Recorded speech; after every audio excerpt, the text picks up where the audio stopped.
പ്രിയപ്പെട്ട വിദ്യാർത്ഥികളെ, ഇന്നത്തെ ക്ലാസ്സോടുകൂടി നമ്മൾ ഒന്നാമത്തെ മോഡ്യൂള് കഴിയും. ഇന്നത്തെ ക്ലാസ്സിൽ നമ്മൾ കവർ ചെയ്യാനായിട്ട് ഉദ്ദേശിക്കുന്നത് മോഡം എന്താണെന്നും അതിനെ തുടർന്ന് കമ്മ്യൂണിക്കേഷൻ സോഫ്റ്റ്വെയർസിനെ പറ്റിയും പിന്നെ ഇൻ്റർനെറ്റ് ടൂൾസിനെ പറ്റിയും അതിൽ പ്രധാനമായിട്ടും FTP, സെർച്ച് ടൂൾ, ഇത്രയും കാര്യങ്ങളാണ് ഈ പ്രസൻറ്റേഷനകത്ത് ഉൾപ്പെടുത്തിയിരിക്കുക. നമുക്കതിൽ ആദ്യം എന്താണ് മോഡം എന്ന് നോക്കാം. മോഡം സാധാരണ ഒരു ഇൻ്റർനെറ്റ് കണക്ഷൻ എടുക്കാനായിട്ട് അനിവാര്യമായ ഹാർഡ്വെയർ യൂണിറ്റ് ആണ്. മോഡത്തിൻ്റെ ഫുൾ ഫോം മോഡുലേറ്റർ ഡീമോഡുലേറ്റർ എന്നാണ്. ചിലയിടത്ത് മോഡുലേഷൻ ഡീമോഡുലേഷൻ എന്ന് കാണും. മോഡുലേറ്റ് ചെയ്യുക, തിരികെ ഡീമോഡുലേറ്റ് ചെയ്യുക, ഈ രണ്ട് ഉത്തരവാദിത്തങ്ങളാണ് മോഡം ചെയ്യുക. സ്വാഭാവികമായും മോഡം ഡിജിറ്റലായിട്ടാണ് ഡേറ്റ ഫോൺ ലൈനിലൂടെ സെൻഡ് ചെയ്യുക. നിങ്ങൾ വീട്ടിൽ കണ്ടിട്ടുണ്ടായിരിക്കും, മൊബൈൽ കണക്ഷൻ എടുക്കുമ്പോൾ ഒരു മോഡവും നമ്മൾ മേടിച്ചു വയ്ക്കാറുണ്ട്. നിലവിലെ ഫോൺ ലൈനിൽ നിന്നും ലൈൻ എടുത്ത് മോഡത്തിലേക്ക് കൊടുക്കുന്നു. മോഡത്തിൽ നിന്ന് വരുന്ന ലൈൻ എടുത്തിട്ട് നമ്മൾ കമ്പ്യൂട്ടറിലേക്ക് കൊടുക്കുമ്പോൾ നമുക്ക് കമ്പ്യൂട്ടറിൽ ഇൻ്റർനെറ്റ് കിട്ടും. അതായത് ഫോൺ ലൈനിനെ കമ്പ്യൂട്ടറുമായിട്ട് നേരെ ബന്ധിപ്പിക്കാതെ ഇടനിലക്കാരനായി മോഡം ഉപയോഗിക്കുന്നു എന്ന് സാരം. ടെലഫോൺ കേബിളിലൂടെ സാധാരണ സഞ്ചരിക്കുന്ന സിഗ്നലുകളെ അനലോഗ് സിഗ്നൽസ് എന്നാണ് പറയുന്നത്. പക്ഷേ കമ്പ്യൂട്ടറിനെ സംബന്ധിച്ചിടത്തോളം കമ്പ്യൂട്ടർ ഉപയോഗിക്കുന്ന ഡേറ്റ ഡിജിറ്റൽ ഡേറ്റയാണ്, സീറോസ് ആൻഡ് വൺസ്. അപ്പോൾ നമുക്ക് ടെലഫോൺ ലൈനിലൂടെ അനലോഗ് ഡേറ്റ പാസ് ചെയ്യുന്ന ടെലഫോൺ ലൈനിലൂടെ കമ്പ്യൂട്ടറിലെ ഡിജിറ്റൽ ഡേറ്റ കടത്തിവിടണം എന്നുള്ളതാണ്. അപ്പോഴവിടെ രണ്ട് കാര്യങ്ങൾ ചെയ്യേണ്ടതായി വരും. ഒരിടത്തു നിന്ന് അങ്ങോട്ടേക്ക് ഡേറ്റ സെൻഡ് ചെയ്യുമ്പോൾ, ഒരു കമ്പ്യൂട്ടറിൽ നിന്ന് പുറത്തേക്ക് ഡേറ്റ സെൻഡ് ചെയ്യുമ്പോൾ ഫോൺ ലൈനിലൂടെ അയക്കാൻ പറ്റുന്ന സിഗ്നലായി, അതായത് അനലോഗ് സിഗ്നലായി കമ്പ്യൂട്ടറിലെ ഡിജിറ്റൽ ഡേറ്റയെ മാറ്റണം. അവിടെ ഒരു മോഡുലേഷൻ സംഭവിക്കുന്നു. ഡീമോഡുലേറ്റ് ചെയ്യുക എന്ന് പറഞ്ഞു കഴിഞ്ഞാൽ റിസീവ് ചെയ്യുന്ന എൻഡിൽ മോഡം റിസീവ് ചെയ്യുന്ന ഡേറ്റ അനലോഗ് ആയിട്ടായിരിക്കും. ആ അനലോഗ് ഡേറ്റയെ നമുക്ക് ഡിജിറ്റലായിട്ട് മാറ്റണം. അപ്പോൾ റിസീവ് ചെയ്യുന്ന സ്ഥലത്ത് ഫോൺ ലൈനിലൂടെ വരുന്ന അനലോഗ് ഡേറ്റയെ ഡിജിറ്റലായിട്ട് കൈമാറ്റം ചെയ്യപ്പെടുന്നു. അത് ഡീമോഡുലേഷൻ എന്ന് പറയും. അപ്പോൾ അത്തരത്തിൽ അയക്കുന്ന കമ്പ്യൂട്ടറിൽ നിന്നും ഡേറ്റയെ ഡിജിറ്റലിൽ നിന്നും അനലോഗ് ആക്കിയും റിസീവ് ചെയ്യുന്ന കമ്പ്യൂട്ടറിൽ അനലോഗ് ആയിട്ട് റിസീവ് ചെയ്യുന്ന ഡേറ്റയെ ഡിജിറ്റലാക്കിയും ഈ രണ്ട് ജോലികളും ചെയ്യുന്ന ഉപകരണമാണ് modem. Wireless modem converts digital data into radio signals and back convert radio signals into digital signal. വയർലെസ് മോഡംസും ഈ കാലഘട്ടത്തിൽ ഉപയോഗിക്കുന്നു. നേരത്തെ ഞാൻ പറഞ്ഞ വയേർഡ് മോഡമാണെങ്കിൽ, ഫോൺ ലൈൻ ഉപയോഗിച്ച് ചെയ്യുന്ന മോഡമാണെങ്കിൽ, ഇവിടെ വയർലെസ് മോഡം ആകുമ്പോൾ സിഗ്നൽ സഞ്ചരിക്കുന്നത് വയർ ഇല്ലാതെയാണ്, വയറിൽ കൂടിയല്ല, വിത്തൗട്ട് വയറിൽ ഡേറ്റ സഞ്ചരിക്കണമെങ്കിൽ അത് അനലോഗ് അല്ല. പ്രത്യേകിച്ച് ആ സിഗ്നലിനെ പറയുന്നത് റേഡിയോ സിഗ്നൽസ് എന്ന് പറയുന്നത്. നമ്മുടെ റേഡിയോയിൽ പാട്ട് കേൾക്കുന്നു, അത് FM റേഡിയോ, അത് അനലോഗ് ആയിട്ടാവും. ആ സിഗ്നൽസ് എന്ന് പറയുന്നത് വയേർഡ് അല്ല, വയർലെസ് ആയിട്ടുള്ള സിഗ്നലാണ്. അപ്പോൾ അത്തരം സാഹചര്യത്തിൽ ഡിജിറ്റൽ ഡേറ്റയെ റേഡിയോ സിഗ്നലായി കൺവേർട്ട് ചെയ്യണം, റേഡിയോ സിഗ്നലിനെ തിരിച്ചു ഡിജിറ്റൽ ഡേറ്റ ആയിട്ടും കൺവേർട്ട് ചെയ്യണം. അത് വയർലെസ് മോഡംസ് അതാ ചെയ്യുന്നത്, converting digital into radio and radio signals into digital. ഈ രണ്ട് ഉത്തരവാദിത്വം ചെയ്യുന്നതുകൊണ്ടാണ് മോഡുലേഷൻ തിരിച്ചു ചെയ്യുന്ന ഡീമോഡുലേഷൻ എന്ന് പറയുന്ന പദം ചേർത്തിട്ട് മോഡം എന്ന പേര് വന്നിരിക്കുക. Modem came in to existence in 1960s modems net connection ഉണ്ടാകുന്നതും ആവശ്യകത വരുന്നതും മോഡം കണ്ടുപിടിക്കപ്പെടുന്നതും നിർമ്മിക്കപ്പെടുന്നതും. അക്കാലഘട്ടത്തിൽ ഇന്റർനെറ്റ് സംവിധാനം അല്ലെങ്കിൽ നെറ്റ്വർക്ക് സംവിധാനം ഉപയോഗപ്പെടുത്തണമെങ്കിൽ ഉപയോഗിച്ചിരുന്ന കമ്പ്യൂട്ടറുകളെ പറയുന്ന പേര് ഡംബ് ടെർമിനൽസ് എന്നായിരുന്നു. ഡംബ് ടെർമിനൽസ് എന്താണെന്ന് ചോദിച്ചു കഴിഞ്ഞാൽ they are computers with keyboard and monitor. Processing capacity ഇല്ലാത്ത ഇൻപുട്ട് ചെയ്യാനും ഔട്ട്പുട്ട് ചെയ്യാനും മാത്രം കഴിയുന്ന സംവിധാനമുള്ള കമ്പ്യൂട്ടറുകളാണ് ഡംബ് ടെർമിനലുകൾ. ഉദാഹരണം DEC-VT100. ഡംബ് എന്ന വാക്കിന്റെ അർത്ഥം തന്നെ ഊമൻ എന്നുള്ളതാണ്. അതായത് ഈ കമ്പ്യൂട്ടറുകൾക്ക് പ്രത്യേകിച്ച് പ്രോസസ്സ് ചെയ്യാനായിട്ടുള്ള കഴിവൊന്നുമില്ല. കിട്ടുന്ന സാധനങ്ങൾ അങ്ങോട്ടേക്ക് അയച്ചു കൊടുക്കുന്നു, അവിടെ നിന്ന് കിട്ടുന്ന സാധനങ്ങൾ നമുക്ക് ഡിസ്പ്ലേ ചെയ്തു തരുന്നു. അക്കാലഘട്ടത്തിൽ നെറ്റ്വർക്കിനെ സംബന്ധിച്ചിടത്തോളം ഡം ടെർമിനലിന്റെ ആവശ്യം മാത്രമേ ഉണ്ടായിരുന്നുള്ളൂ. ഒരിടത്തൊന്നും വിവരം ഇങ്ങോട്ടേക്ക് കിട്ടുക, ഇവിടെ നിന്ന് വിവരം അങ്ങോട്ടേക്ക് അയക്കുക. ഈ രണ്ട് ഉത്തരവാദിത്വങ്ങളും ഡംബ് ടെർമിനലുകൾ ഭംഗിയായി നിർവഹിച്ചിരുന്നു. മറ്റ് പ്രോസസ്സിംഗ് ഒന്നും അത്തരം കമ്പ്യൂട്ടറുകൾക്ക് ചെയ്യേണ്ടി വന്നിരുന്നില്ല. സാധാരണ മോഡത്തിന്റെ സ്പീഡ് മെഷർ ചെയ്യുന്ന unit kilo bits per second എന്നുള്ളതാണ്, KBPS. മോഡത്തിന്റെ സ്പീഡ് മെഷർ ചെയ്യുന്നത് KBPS-ലാണ്. ഇന്റർനെറ്റിന്റെ സ്പീഡും സാധാരണ മെഷർ ചെയ്യുന്ന യൂണിറ്റ് KBPS ആണ്. എത്ര കിലോ ബിറ്റ്സ് പെർ സെക്കൻഡ് ആണ്, ഒരു സെക്കൻഡിൽ എത്ര കിലോ ബിറ്റ് ഡേറ്റ മോഡത്തിന് ഹാൻഡിൽ ചെയ്യാൻ പറ്റും. ഇന്റർനെറ്റിലൂടെ നിങ്ങൾക്ക് ഇന്റർനെറ്റിന്റെ സ്പീഡ് എന്ന് പറയുന്നത് ഈ ഹാൻഡിലിംഗ് ചെയ്യുന്ന സ്പീഡാണ്. അപ്ലോഡിങ് ചെയ്യാനായിട്ട് കഴിയും, ഡൗൺലോഡ് ചെയ്യാനായിട്ട് കഴിയുന്നുണ്ട്. ഈ രണ്ട് സ്പീഡും രണ്ട് തരത്തിലായിരിക്കും. നിങ്ങൾ മൊബൈലിലും ഡേറ്റ ഒക്കെ ചാർജ് ചെയ്യുന്ന സമയത്ത് അവിടെ കാണിക്കുന്നു അപ്ലോഡിങ് സ്പീഡ് ഇത്ര ആയിരിക്കും, ഡൗൺലോഡിങ് ഇത്ര ബൈറ്റ് ആയിരിക്കും എന്നൊക്കെ കരുതി കാണിക്കാറുണ്ട്. അപ്പോൾ അതിനുള്ള യൂണിറ്റ് ആണ് KBPS. മോഡത്തിന്റെ ചർച്ച കഴിഞ്ഞ് നമുക്കിനി കമ്മ്യൂണിക്കേഷൻ സോഫ്റ്റ്വെയർസിലേക്ക് പോകാം. മോഡം എന്ന് പറയുന്നത് ഒരു ഹാർഡ്വെയർ യൂണിറ്റാണ്. ഈ ഹാർഡ്വെയർ മാത്രം ഉണ്ടെന്ന് പറഞ്ഞിട്ട് നെറ്റ്വർക്ക് സംവിധാനം പ്രയോജനപ്പെടുത്താൻ കഴിയണമെന്നില്ല. മറ്റു ചില സോഫ്റ്റ്വെയറുകളുടെ സഹായം കൂടെ നെറ്റ്വർക്കിന് ആവശ്യമായി വരുന്നു. Communication softwares are use to provide remote access to systems. അല്ലെ, റിമോട്ടിലിരിക്കുന്ന വളരെ വിദൂരതയിലിരിക്കുന്ന സിസ്റ്റം ആക്സസ് ചെയ്യേണ്ടതായി വരുന്ന സാഹചര്യത്തിൽ അതിന് ചില സോഫ്റ്റ്വെയർ സംവിധാനങ്ങൾ വേണ്ടി വരുന്നു. വിദൂരതയിലുള്ള കമ്പ്യൂട്ടറിലേക്ക് ഫയൽസ്, ഇൻഫർമേഷൻ ട്രാൻസ്ഫർ ചെയ്യുന്ന സമയത്ത്, അതുപോലെ തന്നെ നമുക്കറിയാം നമ്മുടെ മൊബൈലിൽ SMS അയക്കുന്നു, ഒരു മെസ്സേജ് ഇവിടെ നിന്ന് അങ്ങോട്ടേക്ക് അയക്കുന്നു, മെസ്സേജിന് ടെക്സ്റ്റ്. SMS എന്ന് പറഞ്ഞാൽ ഷോർട്ട് മെസ്സേജ് സർവീസസ്. അതിനൊരു സോഫ്റ്റ്വെയർ നമ്മുടെ മൊബൈലിൽ ഉപയോഗിക്കുന്നുണ്ട്. അപ്പോൾ അതിന് ചില സോഫ്റ്റ്വെയറുകൾ ആവശ്യമാണ്. ഓഡിയോ വീഡിയോ അയക്കാനായിട്ട്, മെസ്സേജിലൂടെ അയക്കാനായിട്ട് ഇന്നത്തെ കാലത്ത് നമുക്ക് SMS പറ്റും. പണ്ട് കാലത്ത് അത് പറ്റില്ലായിരുന്നു. അക്കാലത്ത് തന്നെ മൾട്ടിമീഡിയ മെസ്സേജസ് MMS എന്ന് പറഞ്ഞിരുന്നു. SMS പോലെ SMS ഷോർട്ടും ഏതെങ്കിലും ഓഡിയോ വീഡിയോ അറ്റാച്ച് ചെയ്യണമെങ്കിൽ അതിന് MMS എന്ന് പറയുന്നു. ഇത്തരത്തിലുള്ള രീതിയിൽ മെസ്സേജസ് ഒരു സ്ഥലത്ത് നിന്ന് മറ്റൊരു സ്ഥലത്തേക്ക് കൈമാറ്റം ചെയ്യപ്പെടണമെങ്കിൽ അവിടെയൊക്കെ നമുക്ക് എന്താവശ്യമായി വന്നു? ചില സോഫ്റ്റ്വെയറുകൾ ആവശ്യമായി വന്നു. സോഫ്റ്റ്വെയറുകൾ മാത്രമല്ല, ആ സോഫ്റ്റ്വെയർ ഉപയോഗപ്പെടുത്താനായിട്ട് ചില സെക്യൂരിറ്റി സംവിധാനങ്ങളും നമുക്ക് ആവശ്യമായി വന്നു. ഇത്തരത്തിലുള്ള സോഫ്റ്റ്വെയറുകൾ പല കാറ്റഗറിയിലായിട്ട് നമുക്ക് തരം തിരിക്കാം. ചില സോഫ്റ്റ്വെയറുകളിലെ ടെർമിനൽ എമുലേറ്റേഴ്സ് എന്ന് നമ്മൾ പറയുന്നു. ചില സോഫ്റ്റ്വെയർ ഫയൽ ട്രാൻസ്ഫർ ചെയ്യാനായിട്ട് സഹായിക്കുന്നതാണ്. ചിലത് ചാറ്റിനെ ത്വരിതപ്പെടുത്തുന്നതാണ്. ചിലത് ഇൻസ്റ്റന്റ് മെസ്സേജിങ്ങിനെ സഹായിക്കുന്നതാണ്.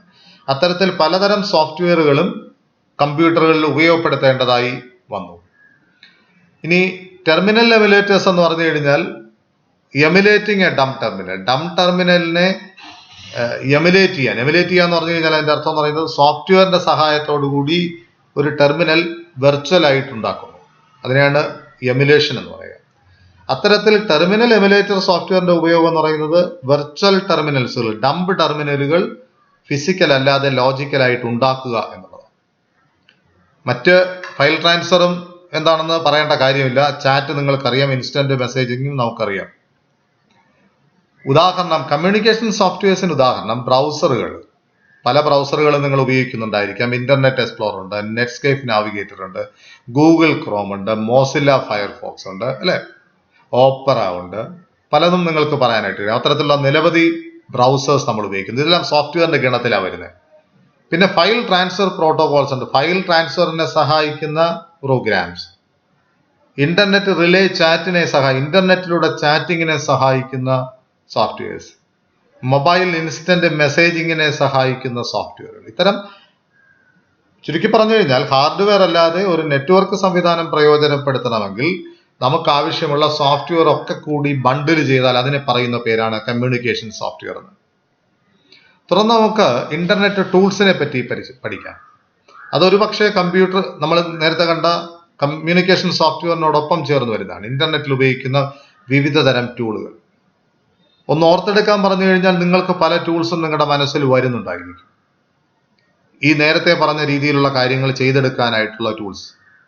Internet tools are to enhance the interact features and increases the popularity of it. Internet ടൂൾസിലൂടെ അല്ലെ ഇന്റർനെറ്റിന്റെ ഫീച്ചേഴ്സ് ഇൻക്രീസ് ചെയ്യാൻ, അതിലൂടെ പോപ്പുലാരിറ്റി ഇൻക്രീസ് ചെയ്യാനായിട്ട് നമുക്ക് സാധിക്കും എന്നുള്ളതാണ്.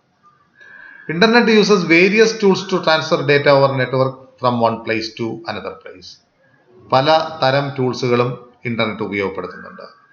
ഇതിന്റെ ഒക്കെ പരമപ്രധാനമായ ലക്ഷ്യം കോസ്റ്റ് റെഡ്യൂസ് ചെയ്യുക, ഡേറ്റ ട്രാൻസ്ഫറിനുള്ള ചെലവ് കുറയ്ക്കുക, അതേസമയം സെക്യൂരിറ്റി ഇൻക്രീസ് ചെയ്യുകയും ചെയ്യുക. നമ്മൾ അയക്കുന്ന ഡേറ്റ മറ്റാരും കാണരുത്, മറ്റാരും എടുക്കരുത് എന്നും ഉദ്ദേശമുണ്ട്. സിലബസിനെ അടിസ്ഥാനപ്പെടുത്തി നമ്മൾ 2 ടൂൾസ് മാത്രമേ പഠിക്കാനായിട്ട് പറഞ്ഞുള്ളൂ. അതിലൊന്ന് FTP ആണ്, file transfer protocol.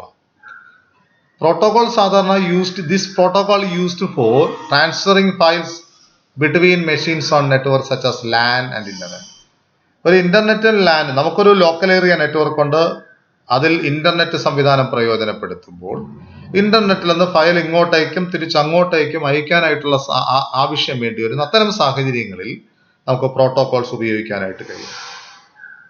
FTP allows you to transfer files between 2 computers on the internet. ഇന്റർനെറ്റിലൂടെ 2 കമ്പ്യൂട്ടറുകൾ പരസ്പരം ഫയൽ ട്രാൻസ്ഫർ ചെയ്യുന്നത് FTPയുടെ സഹായത്തോടു കൂടിയാണ്.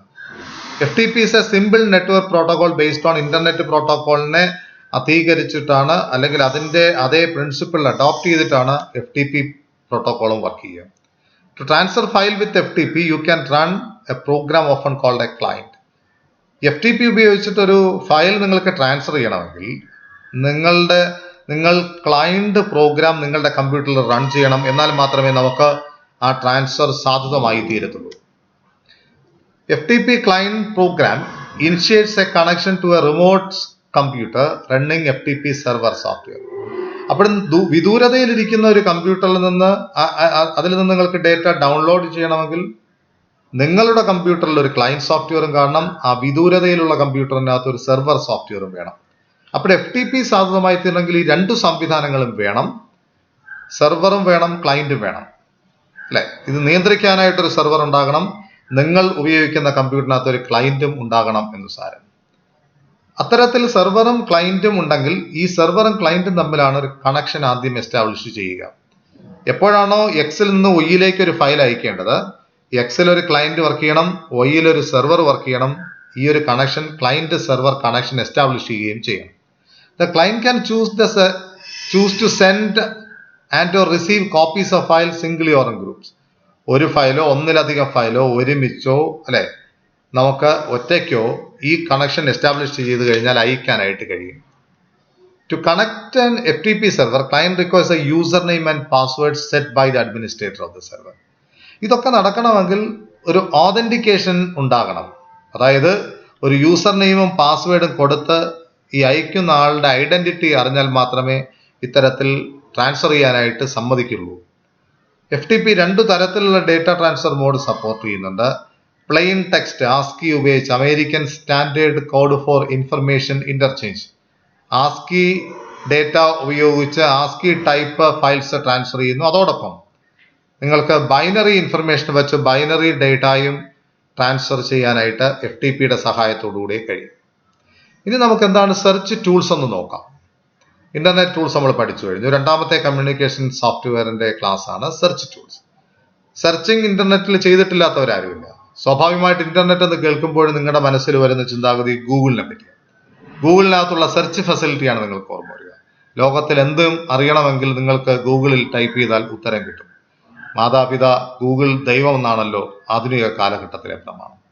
ഇവിടെ സെർച്ച് ടൂളിനകത്ത് these help you to find information among millions of document on the web.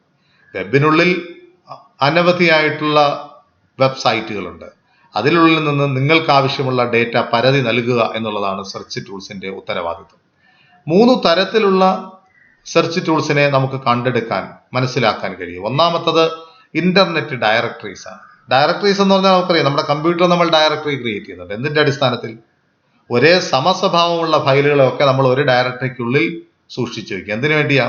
എളുപ്പത്തിൽ നമുക്ക് സെർച്ച് ചെയ്ത് കണ്ടുപിടിക്കാൻ. എനിക്ക് ഫിസിക്സ് കുട്ടികളുടെ അറിവ് ഡീറ്റെയിൽസ് കിട്ടണമെങ്കിൽ ഫിസിക്സ് എന്ന ഫോൾഡർ സെർച്ച് ചെയ്താൽ മതി, ഡയറക്ടറി നോക്കിയാൽ മതി. കോമേഴ്സ് കുട്ടികളാണെങ്കിൽ കോമേഴ്സ് ഡയറക്ടറി നോക്കിയാൽ മതി. അപ്പോൾ മുഴുവൻ ഫയലുകളും പരതാതെ മുഴുവൻ ഡയറക്ടറികളും സെർച്ച് ചെയ്ത് നോക്കാതെ എനിക്ക് ആവശ്യമുള്ള ആ ഡയറക്ടറി മാത്രം ഡയറക്റ്റായിട്ട് സെർച്ച് ചെയ്യുന്നത്. അതുപോലെ തന്നെ തത്തുല്യമായി ഇന്റർനെറ്റിൽ ഉപയോഗിക്കുന്ന സംവിധാനമാണ് internet directories. Classify information by topic. ഓരോ ടോപ്പിക്കിനെ അടിസ്ഥാനപ്പെടുത്തി ഇൻഫർമേഷൻ ക്ലാസിഫൈ ചെയ്തിട്ടുണ്ട്. And allow you to choose one of the topics or type a keyword or phrase to search. അപ്പോൾ നിങ്ങൾക്ക് സെർച്ച് ചെയ്യേണ്ട കീവേഡ് സെർച്ച് ചെയ്ത് കൊടുത്തു കഴിഞ്ഞാൽ എളുപ്പത്തിൽ ഈ ഡയറക്ടറിയിൽ നിന്നും ഡേറ്റ സെർച്ച് ചെയ്ത് നിങ്ങൾക്ക് കിട്ടും. ഇതാണ് ഒരു തരത്തിലുള്ള search tools using internet directories. രണ്ടാമത്തെ സെർച്ച് ടൂൾ നമ്മൾ പറയുന്നു സെർച്ച് എൻജിൻസ് എന്ന് പറയുന്നു. Search entire content of the internet by keyword. നിങ്ങളൊരു കീവേഡ് കൊടുത്തു കഴിഞ്ഞാൽ ആ വെബ്സൈറ്റിനകത്ത് ഏതൊക്കെ വെബ്സൈറ്റിനകത്ത് ഈ കീവേഡ് വരുന്നോ അതെല്ലാം നിങ്ങൾക്ക് സെർച്ച് ചെയ്ത് നൽകും. അവിടെ ഒരു ദോഷമുണ്ട്. കാരണം മില്യൺസ് ഓഫ് സൈറ്റ് ഉണ്ടെന്ന് നമുക്കറിയാം. നിങ്ങളൊരു യൂണിവേഴ്സിറ്റി എന്നൊരു വാക്കോട് കേരള യൂണിവേഴ്സിറ്റി എന്ന് കൊടുത്തു കഴിഞ്ഞാൽ ഒരു 10,000-ഓ 1,00,000-ഓ ലിങ്ക് നിങ്ങൾക്ക് കിട്ടിയാൽ അതിൽ നിന്ന് നിങ്ങൾക്ക് ആവശ്യമുള്ള ഡേറ്റ കണ്ടുപിടിക്കുക അത്രത്തോളം എളുപ്പമാകണം നിർബന്ധമില്ല. ആവശ്യം ഉള്ളതും ഇല്ലാത്തതുമായിട്ടുള്ള എല്ലാം അത് സെർച്ച് ചെയ്ത് തരേണ്ടി വരുന്നു എന്നുള്ളതാണ് സെർച്ച് എൻജിൻസ്. ഇനി മെറ്റാ സെർച്ച് എൻജിൻസ് എന്ന് പറയുന്നത് കുറച്ചുകൂടി എഫിഷ്യൻസി സെർച്ച് എൻജിന്റെ കൂട്ടാനായിട്ട് ഉപയോഗിക്കുന്ന സംവിധാനമാണ് മെറ്റാ സെർച്ച് എൻജിൻസ്. അതിന്റെ പ്രത്യേകത അത് ഒരു സെർച്ച് എൻജിൻ ഉപയോഗിച്ചല്ല സെർച്ച് ചെയ്യുന്നത്. ഇപ്പം പല സെർച്ച് എൻജിൻസും നമുക്കുണ്ടല്ലോ. അൾട്ടാവിസ്റ്റ ഉണ്ട്, ഗൂഗിൾ ഉണ്ട്, നമുക്കല്ലാതെ എനിക്ക് തോന്നുന്നത് യാഹൂവിനകത്ത് നമുക്ക് സെർച്ച് ചെയ്യാനായിട്ട് വരുന്നുണ്ട്. ഇത്തരത്തിലുള്ള പല സെർച്ചിങ് സംവിധാനങ്ങളും നിലവിൽ ഉണ്ടെങ്കിലും മെറ്റാ സെർച്ച് എഞ്ചിൻ ചെയ്യുന്നത് ഒന്നിലധികം ഡസൻ ഓഫ് ഡിഫറൻറ്റ് സെർച്ച് എഞ്ചിനകത്ത് ഈ കീവേഡ് കൊടുക്കും. നിങ്ങൾക്ക് എന്താണോ സെർച്ച് ചെയ്യേണ്ടത്, കേരള യൂണിവേഴ്സിറ്റി സെർച്ച് ചെയ്യണമെങ്കിൽ പല സെർച്ച് എഞ്ചിൻസിനകത്ത് ഇതേ കീവേഡ് കൊടുത്ത് സെർച്ച് ചെയ്തിട്ട് സൈമൾട്ടേനിയസ് ആയിട്ട് ഒരേ സമയം സെർച്ച് ചെയ്തിട്ട് ഓരോ സെർച്ച് എഞ്ചിനും നൽകുന്ന ലിസ്റ്റിൽ നിന്നും ബെസ്റ്റ് ആയിട്ടുള്ള 10 റെസ്പോൺസസ് എടുത്ത് ഒരുമിച്ച് ചേർത്ത് പ്രിന്റ് ചെയ്യും. ഇപ്പൊ ഒരു 12 വെബ് സെർച്ച് എഞ്ചിനകത്ത് നമ്മൾ ഒരേ കീവേഡ് കൊടുത്തു, എന്നിട്ട് ഓരോന്നിൽ നിന്നും 10 എടുത്ത് ഒരു 120 എണ്ണം ലിസ്റ്റ് ചെയ്ത് തരും. അപ്പോൾ നമുക്ക് ഏറ്റവും അത്യാവശ്യമുള്ള ഏറ്റവും പ്രയോജനമുള്ള ഡീറ്റെയിൽസ് മെറ്റാ സെർച്ച് എഞ്ചിനകത്ത് കിട്ടും എന്നുള്ളതാണ് നേട്ടം. അവസാനമായിട്ട് നമുക്ക് പറയാനായിട്ടുള്ളത് ടെൽനെറ്റിനെ പറ്റി. ടെൽനെറ്റ് എന്ന് പറയുന്നത് ഒരു പ്രോട്ടോകോൾ ആണ്. Actually use to connect to remote machines over a LAN or internet. ഇന്റർനെറ്റോ ലാനിലൂടെയോ വിദൂരതയിലുള്ള ഒരു കമ്പ്യൂട്ടറിൽ ലോഗിൻ ചെയ്യാൻ നിങ്ങളെ സഹായിക്കുന്നതാണ് ടെൽനെറ്റ് എന്ന് പറയുന്ന സംവിധാനം. സാധാരണ നിങ്ങൾ ലോഗിൻ ചെയ്യുമ്പോൾ നിങ്ങളുടെ കമ്പ്യൂട്ടറിലാണ് ലോഗിൻ ചെയ്യുന്നത്. നിങ്ങൾക്ക് വേറൊരു കമ്പ്യൂട്ടറിൽ അകലങ്ങളിലിരിക്കുന്ന ഒരു കമ്പ്യൂട്ടറിൽ ലോഗിൻ ചെയ്യാൻ സഹായം ചെയ്യുന്ന സംവിധാനമാണ് ടെൽനെറ്റ്. ഇത് 1969 ഡെവലപ്പ് ചെയ്തു. Remotely connecting between computers over A network. സാധാരണ ഇക്കാലത്ത് ഇതുപോലെയുള്ള സംവിധാനങ്ങൾ ഉപയോഗിക്കുന്നുണ്ട്. എൻ്റെ കമ്പ്യൂട്ടറിൽ ഒരു പ്രശ്നം വന്നു, എനിക്കത് സോഫ്റ്റ്വെയർ കറക്റ്റ് ചെയ്യാൻ പറ്റുന്നില്ല, ഞാൻ ഒരാളെ വിളിച്ച് ഇവിടെ വരുത്തി ഇത് റിപ്പയർ ചെയ്യേണ്ടതായിട്ട് വരും. കോവിഡിന്റെ കാലഘട്ടത്തിൽ എളുപ്പമല്ല ഒരാളിനെ വിളിച്ച് ചെയ്യുക എന്ന് പറയുന്നത്. അപ്പോൾ അത്തരം സാഹചര്യത്തിൽ നിങ്ങളെ കമ്പ്യൂട്ടറിലുള്ള ചെറിയ പ്രയാസങ്ങളും സോഫ്റ്റ്വെയറിൻ്റെതായിട്ടുള്ള പ്രശ്നങ്ങളും ഒക്കെ ഡീൽ ചെയ്യണമെങ്കിൽ വിദൂരതയിൽ നിന്ന് നിങ്ങളുടെ കമ്പ്യൂട്ടറിലേക്ക് ഒരാളെ ലോഗിൻ ചെയ്യാൻ അനുവദിച്ചാൽ അയാൾക്ക് ഇന്റർനെറ്റിന്റെ സഹായത്തോടുകൂടി നിങ്ങളുടെ കമ്പ്യൂട്ടറിൽ അത്യാവശ്യം വേണ്ട തിരുത്തലുകൾ വരുത്തി നിങ്ങൾക്ക് കമ്പ്യൂട്ടർ വർക്ക് ചെയ്യുന്ന രീതിയിലേക്ക് നൽകാനായിട്ട് കഴിയും. അതിന് ഉപയോഗിക്കുന്നതാണ് റിമോട്ട് ആയിട്ടുള്ള login. Can be use to connect virtually to any machine. ഏത് മെഷീനിൽ നിങ്ങൾക്ക് കണക്ട് ചെയ്യാനായിട്ട് കഴിയും. No need of login and check എന്ന് പറയുന്നതാണ് ഇതിന്റെ ഒരു നേട്ടം. But achieved by using telnet commands ഉപയോഗിച്ചിട്ടാണ്. ടെൽനെറ്റിന് പ്രത്യേകിച്ച് കുറെ കമാൻഡ്സ് ഉണ്ട്. ആ കമാൻഡ്സ് ഉപയോഗിച്ചിട്ടാണ് കണക്ഷൻ എസ്റ്റാബ്ലിഷ് ചെയ്യുക. ഇവിടെ സാധാരണയായി ലോഗിനും പാസ്വേഡും കൊടുത്ത് ചെക്ക് ചെയ്യേണ്ട കാര്യം വരുന്നില്ല. അതുകൊണ്ട് തന്നെ ഇവിടെ ഒരു പ്രശ്നമുണ്ട്. സ്പൂഫ്ഡ് ആയിട്ടുള്ള മെയിൽസ് വരും. നമ്മൾ അറിയാത്ത, നമ്മളെ തെറ്റിക്കുന്ന തരത്തിലുള്ള മെയിൽസ് വരാൻ ചാൻസ് ഉണ്ട്. പല അറിവില്ലാത്ത ആൾക്കാരും നിങ്ങളുടെ കമ്പ്യൂട്ടറിലെ ഇൻഫർമേഷൻ ആക്സസ് ചെയ്യാനായിട്ട് ചാൻസ് ഉണ്ട്. ചിലപ്പോൾ ഇൻഫർമേഷൻ മാറ്റി നിങ്ങൾക്ക് നഷ്ടമുണ്ടാക്കാനും ഉള്ള സാഹചര്യം ഉണ്ടാകും. ഇത്തരത്തിലുള്ള പ്രശ്നങ്ങളെ പറയുന്നതാണ് banner grabbing or diamond tracking എന്ന് പറയുന്നത്. നിങ്ങളുടെ അറിവില്ലാതെ നിങ്ങളുടെ കമ്പ്യൂട്ടറിലേക്ക് നുഴഞ്ഞു കയറി നിങ്ങളുടെ ഇൻഫർമേഷൻ ആക്സസ് ചെയ്യുന്ന പ്രക്രിയയാണ് ബാനർ ഗ്രാബിംഗ് അല്ലെങ്കിൽ ഡയമണ്ട് ട്രാക്കിംഗ് എന്ന് പറയുക. Telnet client server functionally comes built in with most of the alls. സാധാരണ ഈ ടെൽനെറ്റ്, ഞാൻ പറഞ്ഞു ടെൽനെറ്റിന് പ്രത്യേകം കുറച്ച് കമാൻഡ്സ് ഉണ്ട് നെറ്റ്വർക്ക് എസ്റ്റാബ്ലിഷ് ചെയ്യാനായിട്ട്, കണക്ഷൻ എസ്റ്റാബ്ലിഷ് ചെയ്യാനായിട്ട്. അത്തരത്തിലുള്ള സംവിധാനങ്ങളൊക്കെ തന്നെ സാധാരണഗതിയിൽ എല്ലാ ഓപ്പറേറ്റിംഗ് സിസ്റ്റത്തിൻ്റെയും കൂടെ വരികയാണ് പതിവ്. പ്രത്യേകം സോഫ്റ്റ്വെയർ ഇൻസ്റ്റാൾ ചെയ്യേണ്ടതായി വരുന്നില്ല. ഇതോടുകൂടി നമ്മുടെ 1ാമത്തെ മോഡ്യൂൾ കംപ്ലീറ്റ് ചെയ്തു. Thank you so much for your patient listen.